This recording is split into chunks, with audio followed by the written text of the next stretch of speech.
महात्मा विदुर ने अपनी नीति में इस बात का जिक्र किया है कि व्यक्ति को सुख और धन बिना कष्ट उठाए और मेहनत के प्राप्त नहीं होते, बल्कि इसके लिए कई प्रकार के त्याग करने पड़ते हैं।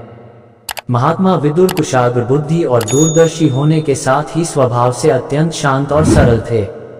यही कारण था कि वे भगवान कृष्ण को भी प्रिय थे। जब कृष्ण जी महाभारत युद्ध से पहले शांति प्रस्ताव लेकर कौरवों के समक्ष गए थे, तब विदुर जी के पास ही ठहरे थे। ये महाराज धृतराष्ट्र और पांडु की तरह ही महर्षि वेदव्यास के पुत्र थे, परंतु इनका जन्म दासी के गर्भ से हुआ था, जिसके कारण सभी गुणों से परिपूर्ण होने पर भी ये राजा नहीं बन सके।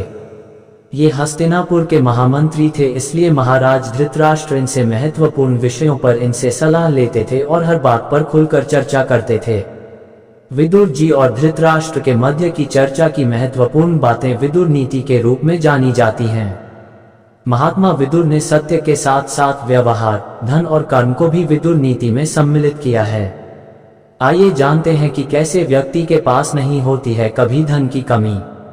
अनिर्वेदा श्रियो मूलम लाभस्य च शुभस्य च महान भवत्य निर्विन्ना सुख चानन्त्यमश्नुते। श्लोक के अनुसार जो व्यक्ति अपने कार्य को पूरी लगन और निष्ठा से करता है, उसे हमेशा सुख की प्राप्ति होती है।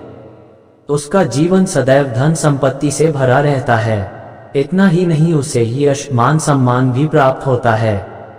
महात्मा विदुर के अनुसार इसीलिए व्यक्ति को अपने कार्य पर ध्यान देना चाहिए, जिससे वह अपने लक्ष्य तक बिना किसी रुकावट के आगे बढ़े।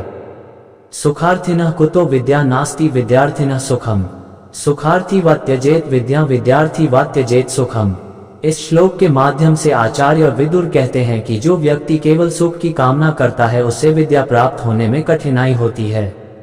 जो विद्या की प्राप्ति चाहता है वह सुख विमुख रहता है। इसलिए अगर आप सुख की इच्छा रखते हैं तो आपको विद्या अर्जित करने का विचार तजना होगा, और यदि आप विद्या चाहते हैं तो जीवन में सुख का त्याग करना होगा। विद्या अर्जित करने में परिश्रम और त्याग की जरूरत होती है। अभी किए त्याग से ही बाद में ज्ञानी व्यक्ति धन और सम्मान से पूर्ण होता है।